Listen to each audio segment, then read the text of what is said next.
Hello everyone, welcome to சேவே world. இன்னைக்கு vlog பார்த்தீங்கன்னா ஒரு பொங்கல் விலாக் தான். ஸோ எல்லாருமே இந்த 2025 பொங்கல் ரொம்பவே நல்லபடியாக செலிப்ரேட் பண்ணியிருப்பீங்க அப்படின்னு நான் நினைக்கிறேன். யூஸ்வலாக பொங்கலுக்கு 3 days அந்த மாதிரி தான் லீவ் இருக்கும். பட் இந்த வருஷம் கிட்டத்தட்ட ஒரு 1 week லீவு. ஸோ எல்லாரும் வெளியூரில் வேலை பார்க்குறவங்க இவங்கெல்லாம் அவங்களோட சொந்த ஊருக்கு போய் நல்லா ஃபேமிலியோட ரொம்பவே சந்தோஷமாக டைம் ஸ்பெண்ட் பண்ணுறதுக்கு இது ஒரு நல்ல சான்ஸாக அமைஞ்சிருக்கும் அப்படின்னு தான் நினைக்கிறேன்.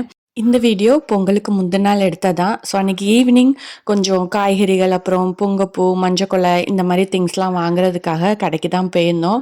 அன்னைக்கு வந்து எங்கள் ஊரில் சந்தை உண்டு. ஸோ பொங்கலுக்கு தேவையான எல்லா திங்ஸுமே நம்ம அங்கேயே வாங்கிக்கலாம். இப்போ 100 பூனை இவ்வளோ கட்ட 200 வைங்க பாப்பா. இது வந்து 200னா 100 ரூபாய்க்கு வைக்கிறது. சரி 100 ரூபாய்க்கு.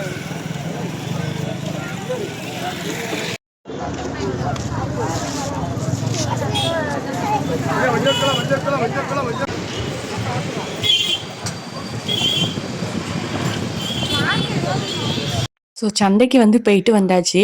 எங்கே பொங்கல்லாம் முடிஞ்சு 2 நாள் கழிச்சு தான் நம்ம வீட்டுக்கு வருவோமோ அப்படின்னு நினச்சிட்டு இருந்தேன். பட் அன்னைக்கு நைட்டே வந்துட்டோம்.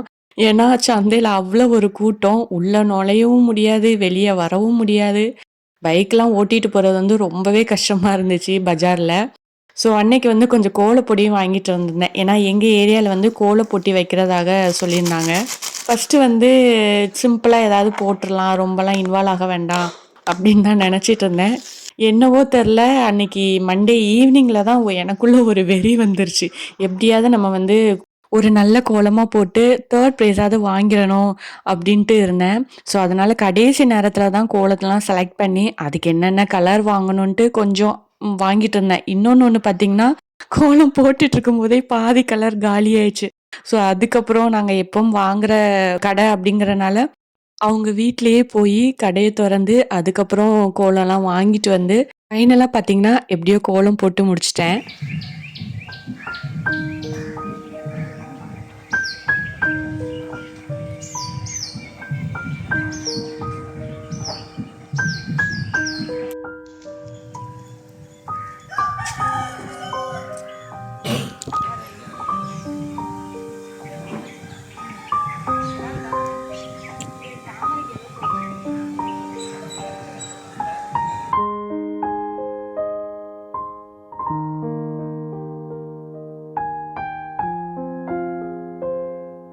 ஸோ ஃபினிஷ் பண்ணதுக்கப்புறம் ஓரளவு பார்க்குற மாரி இருந்துச்சு. ஸோ நான் 4 மணிக்கு எந்திரிச்சு வெளிய வாரேன். எங்க வீட்டு பக்கத்து வீட்ல உள்ளவங்கலாம் அதுக்கு முன்னாடியே எந்திரிச்சு ஓரளவு கோலம் ஸ்டார்ட் பண்ணி போட்டுட்டு இருந்தாங்க. எனக்கு அது வேற கொஞ்சம் இதாயிருச்சு. அதுக்கப்புறம் கோலப்பொடி வேற காலியாகி ஓரளவு ஃபினிஷ் பண்ணிட்டேன். ஸோ கோலம்லாம் போட்டு முடிச்சதுக்கப்புறம் அன்னைக்கு வந்து கொஞ்சம் பக்கத்து வீட்ல உள்ளவங்கலாம் பொங்கல் குடுத்துருந்தாங்க. ஸோ ஃபர்ஸ்ட்டு பசிக்கு வந்து அத சாப்பிட்டுட்டு, அதுக்கப்புறம் அன்னைக்கு வந்து அவல் பொங்கல் தான் பண்ணியிருந்தேன்.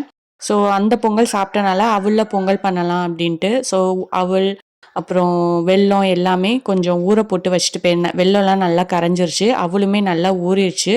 ஸோ சிறுபருப்பு, அவல், அப்புறம் ஏலக்காய் எல்லாம் போட்டு நல்லா அவல் வெந்ததுக்கப்புறம் கடைசியா நம்ம வெல்லம் கரைச்சி ஊத்துவோம்ல, ஸோ அந்த மாரியே தான் பொங்கல் நார்மலா எப்பவும் பண்ற மாரி தான் பண்ணியிருந்தேன். பொங்கல் பார்த்தீங்கன்னா, ஒவ்வொருத்தவங்களும் ஒவ்வொரு மாரி செலிப்ரேட் பண்ணுவாங்க. நாங்க வந்து பொங்கல் அன்னைக்கு எங்களுக்கு கோயில்ல ஸ்பெஷலா மாஸ் இருக்கும். ஸோ மாஸ் முடிஞ்சு அங்கேயே பொங்கலும் வப்பாங்க. எல்லாருமா சேர்ந்து பொங்கல் வச்சு, ஸோ வந்திருந்தவங்க எல்லாத்துக்குமே பொங்கல் குடுப்பாங்க. அப்புறம் போட்டிகள்லாம் வப்பாங்க பொங்கலுக்கு. பொங்கல் வைக்கிற போட்டியுமே வப்பாங்க.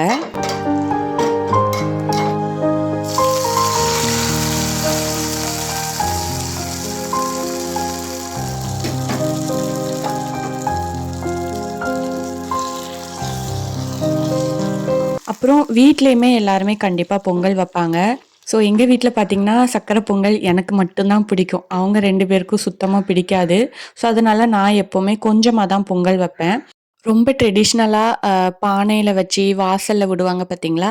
அந்த மாரி வந்து பண்ண மாட்டோம். சிம்பிளா வீட்ல பொங்கல் வச்சுருவோம். ஸோ பொங்கல் வச்சு நல்லா சாப்பிட்டுட்டு, அதுக்கப்புறம் கோயிலுக்கு கிளம்பிட்டோம். அப்புறம் ஒரு விஷயம் என்னன்னு பார்த்தீங்கன்னா, நைட்டு பூ வாங்கும்போது எப்படி வாங்குனேன்னு தெர்ல. கண்ணு தெரியாம வாங்கிட்டேனோ என்னவோ தெர்ல. அதுக்கு தான் கண்ணாடி போட்டிருக்கேன் அப்படின்னு நெனைக்காதீங்க. ஸ்ப்ரே அடிச்சிருந்தாங்களா என்னன்னு தெர்ல. நல்ல ஸ்மெல்லும் இருந்துச்சு. பார்க்கவும் கொஞ்சம் முல்லைப்பூ மாரி இருந்துச்சா, ஸோ முல்லைப்பூ தான் நெனச்சு வாங்கிட்டேன்.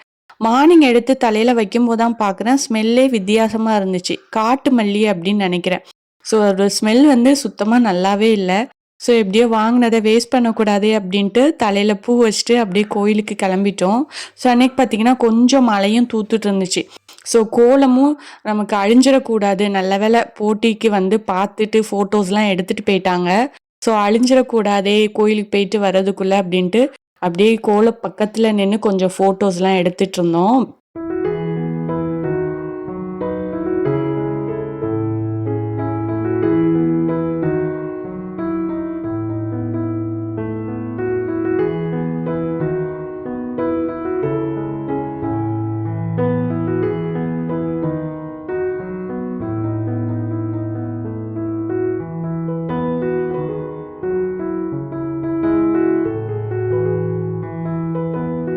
ஸோ அன்னைக்கு செவ்வாய்க்கிழமை அப்படிங்கிறனால, எங்க ஊர்ல இந்த கோயில்ல வந்து ஸ்பெஷலா இருக்கும். அந்தோனியார் கேபி. ஸோ அங்க தான் போயிட்டு வந்து அப்படியே கையில லட்டும் குடுத்துருந்தாங்க. "ஏன் சும்மா போறீங்க? கொஞ்சம் லட்டும் வாங்கிட்டு போங்க" அப்படின்ட்டு. ஸோ அன்னைக்கு வந்து ஹேப்பி லட்டு பொங்கல் அப்படின்ட்டு விஷ் பண்ணிட்டு அப்படியே சாப்பிட்டுட்டு இருந்தேன்.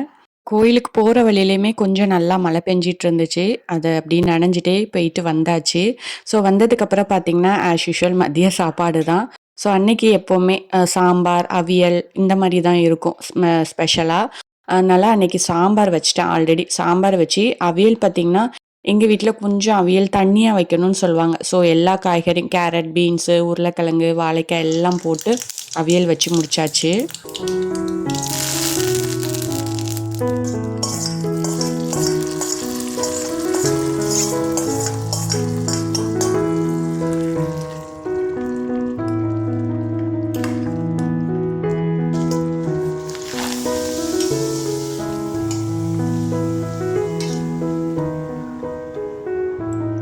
எனக்கு வந்து எப்பவுமே நான்வெஜ் சாப்பிட்றத விட, வெஜிடேரியன் சாப்பிட்றது ரொம்பவே பிடிக்கும். அதுவும் இந்த சாம்பார், அவியல், அப்பளம் இந்த மாரி ஒரு காம்போவா வச்சு சாப்பிட்றது ரொம்ப பிடிக்கும். ஸோ அதுக்கு வந்து மாங்காய் ஊறுகாய் தான் மிஸ்ஸிங் அப்படின்னு நான் அன்னைக்கு சொல்லிட்டு இருந்தேன். ஸோ ஒரு 2 நாள் கழிச்சு பார்த்தீங்கன்னா, மாங்காய் வாங்கிட்டு வந்திருந்தாங்க.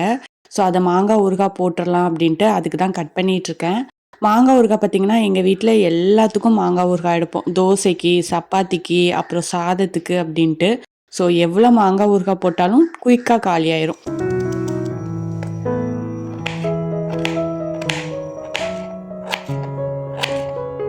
மோஸ்ட்லி மாங்காய் ஊறுகான்னு பார்த்தீங்கன்னா, எங்க வீட்ல எப்போவா தான் போடுவேன். ஏன்னா வருஷத்துல ஒரு வாட்டி அந்த மாரி தான். ஏன்னா அது போட்டு வச்ச 1 வாரம் 10 நாள்லயே காலியாயிரும். அது 10 நாளுங்கிறது கூட அதிகம் தான். ஏன்னா 3 வேளையும் சாப்பிடுற மாரி இருக்கும். எதுக்கெடுத்தாலும் மாங்காய் ஊறுகாய். அப்புறம் சும்மா போம்போது கூட ஒரு ஸ்பூன் எடுத்து வாயில போடுறது. ஸோ இந்த மாரி தான் சாப்பிட்டுட்ருப்போம். ஸோ இப்படி சாப்பிட்டா நமக்கு உடம்புக்கும் நல்லது கிடையாது. உப்பு வேற அதில அதிகமா இருக்கும் அப்படிங்கிறனால, இதுக்காண்டியே நான் அதிகமா போடுறதில்ல. எப்போவா தான் போடுவேன். ஸோ அன்னைக்கு பார்த்தீங்கன்னா, கிட்டத்தட்ட ஒரு 1 கிலோ மாங்காய் இருந்துச்சு. வெறும் ஃப்ளெஷ்ஷ மட்டும் பார்த்தீங்கன்னா 1 கிலோ. அது வந்து 1 கிலோ மாங்காய்க்கு ஒரு 3 ஸ்பூன் 3 ஸ்பூன்னா இது வந்து கொஞ்சம் பெரிய ஸ்பூன். அதுக்கு வந்து 3 ஸ்பூன் அளவு கடுகு எடுத்திருக்கிறேன். இதுக்கு மேலேயும் அதிகமா எடுத்தா ரொம்ப கசப்பு குடுக்கும். அப்புறம் ஒரு 1 ஸ்பூன் இல்லன்னா ஒரு 1 1/4 ஸ்பூன் அளவு வெந்தயம். இந்த பவுடர் வந்து நம்ம கரெக்ட்டா பண்றதெல்லாம் அதோட டேஸ்ட்டே இருக்கு. ஸோ இதோட அளவு வந்து நம்ம கரெக்ட்டா எடுக்கணும். நல்லா லோ ஃப்ளேம்லயே வச்சு 2யும் நல்லா வறுத்து எடுத்துக்கிட்டேன்.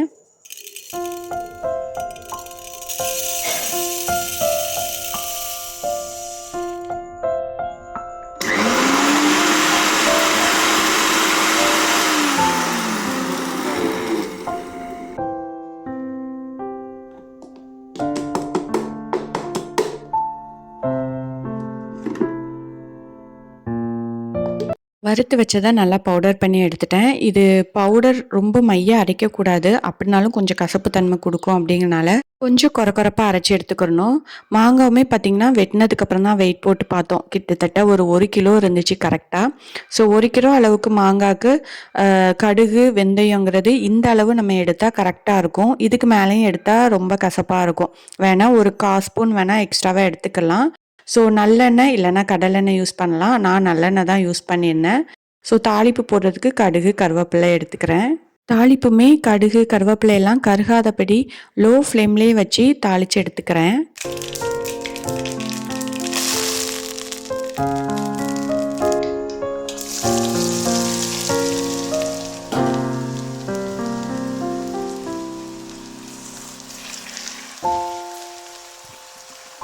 தாளிப்பு முடிச்சுட்டு அடுப்பை வந்து ஆஃப் பண்ணிடுவேன். லோ ஃப்ளேம்லேயே வச்சு நம்ம பண்ணோன்னு பார்த்தீங்கன்னா, அந்த மாங்காய் எல்லாம் கொஞ்சம் நல்லா குக் ஆயிரும். ஸோ நல்லா அந்த காயாக இருக்கிற மாங்காயெல்லாம் கொஞ்சம் பழம் ஆன மாதிரி அந்த சதையெல்லாம் கொஞ்சம் கொல கொலன்னு ஆயிரும். ஸோ அது கூட நம்ம மிக்ஸ் பண்ணும்போது அந்த மாங்காயெல்லாம் ஒரு மாதிரி சதஞ்ச மாதிரி ஆயிரும். ஸோ உப்பு, வத்தல், அப்புறம் காயத்தூள் எல்லாமே கரெக்டான அளவு போட்டு காயத்தூள் பார்த்திங்கன்னா 1 ஸ்பூன் அளவு எடுத்துருக்கிறேன். ஸோ எல்லாத்தையும் போட்டு நம்ம நல்லா மிக்ஸ் பண்ணி விடணும். ஏன்னா அந்த உப்பு, வத்தல் எல்லாமே எல்லா மாங்காயிலையுமே நல்லா படுற மாதிரி நல்லா மிக்ஸ் பண்ணணும் ஃபஸ்ட்டு ஒரு டைம். அதுக்கப்புறம் நம்ம அரைச்சி வச்ச பவுடர் அவ்வளோவுமே நான் ஆட் பண்ணிக்கிறேன். எதுவுமே நான் எடுத்து வைக்கல தனியாக பவுடர். ஸோ எல்லா பவுடரையும் போட்டு நல்லா மிக்ஸ் பண்ணி எடுக்கணும். ஏன்னா அந்த பவுடர் எல்லாமே நமக்கு நல்லா மிக்ஸ் ஆகணும். ஸோ இந்த டைம் மட்டும் நான் லைட்டாக ஒரு செகண்ட் மட்டும் அடுப்பை ஆன் பண்ணி லைட்டாக ஹீட் பண்ணுறேன். ரொம்ப ஹீட் பண்ணலை. அதுக்கப்புறம் பார்த்திங்கன்னா எண்ணெய் வேணுனாலும் நான் எக்ஸ்ட்ராவாக கொஞ்சம் ஆட் பண்ணிக்கிறேன். ஏன்னா இதில் எண்ணெயும் நமக்கு அதிகமாக இருக்கும் இல்லையா? ஸோ கொஞ்சமாக எண்ணெயும் ஆட் பண்ணி நல்லா மிக்ஸ் பண்ணி எடுத்தால் சூப்பரான மாங்காய் ஊறுகாய் ரெடி ஆயிடுச்சு.